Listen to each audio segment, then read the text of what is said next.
సాఫల్యం, వైఫల్యం. మనిషి జీవితంలో రెండు మహత్తరమైన పాఠాలివి. ఏ వ్యక్తి కూడా ఎప్పుడూ సాఫల్యాన్ని పొందలేడు కదా. అలాగే ప్రతి వ్యక్తి ఎప్పుడూ అసఫలుడుగా ఉండిపోలేడు. ఈ గెలుపోటములు ఎప్పుడొచ్చినా కొన్ని ఇచ్చి వెళ్తాయి, కొన్ని తీసుకుని వెళ్తాయి.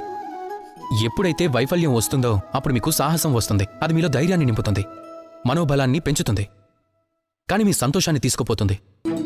ఎప్పుడైతే సాఫల్యత ఎదురవుతుందో అది అప్పుడు మీకు సంతృప్తినిస్తుంది, విశ్వాసాన్ని పెంచుతుంది, వినయ విధేయతలను తీసుకుపోతుంది.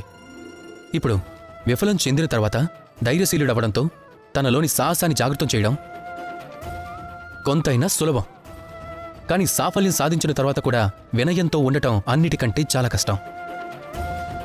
కానీ అన్నిటికంటే ప్రధానమైనది వినయాన్ని నిలుపుకోవడం. ఎప్పుడైతే మీకు సాఫల్యం అనేది వస్తుందో మీ మనసుకు పగ్గాలు వేయాల్సి ఉంటుంది. వినయాన్ని మాత్రం పోనివ్వకూడదు. పోనిస్తే మాత్రం ఎడారిలో పడ్డ చినుకులా మారిపోతుంది అది. కనుక అలా కానివ్వకండి. రాధాకృష్ణ.